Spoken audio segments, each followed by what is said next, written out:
Le premier pays musulman au monde ne se trouve ni au Maghreb ni au Moyen-Orient. Et pourtant, c'est un pays aussi long que l'Europe et c'est même l'endroit où on a trouvé les individus apparentés à notre lignée humaine les plus petits, avec des individus adultes avoisinant les 1 mètre. Et oui, vous ne connaissez absolument rien de l'Indonésie, donc on va faire une petite géohistoire de ce pays. Ça me semble pas mal. On a souvent tendance à l'oublier, mais en réalité, plus de 60% des musulmans de notre planète vivent en Asie. Et tout particulièrement en Indonésie, pays qui compte à ce jour plus de 270 millions d'habitants. Et plus de 80% de la communauté est musulmane. Cela s'explique par une islamisation à partir du XIIIe siècle, passant par les grandes routes commerciales. Ainsi, la religion s'installe dans les grands ports commerciaux avant de se diffuser à l'ensemble du territoire indonésien.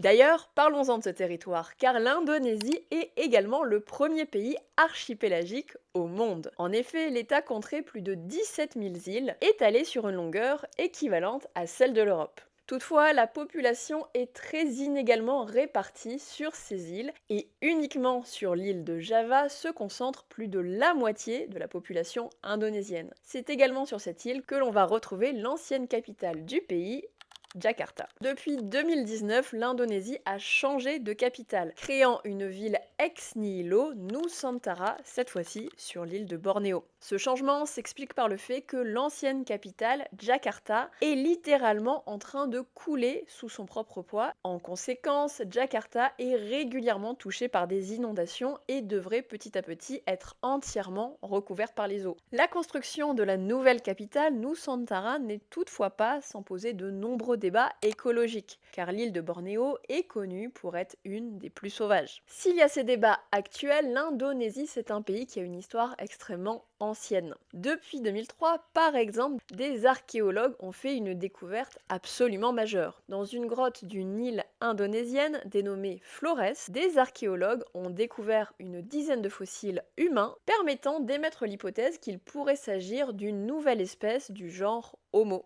Selon ces derniers, il s'agirait d'êtres humains dont une des caractéristiques est qu'ils étaient extrêmement petits, avec des individus adultes avoisinant les 1 mètre. Si ça vous intéresse, on pourra faire une vidéo à part sur ces hommes de Flores, car il y a de nombreux débats scientifiques permettant d'expliquer l'origine de cette petite taille. J'espère que vous avez appris plein de choses.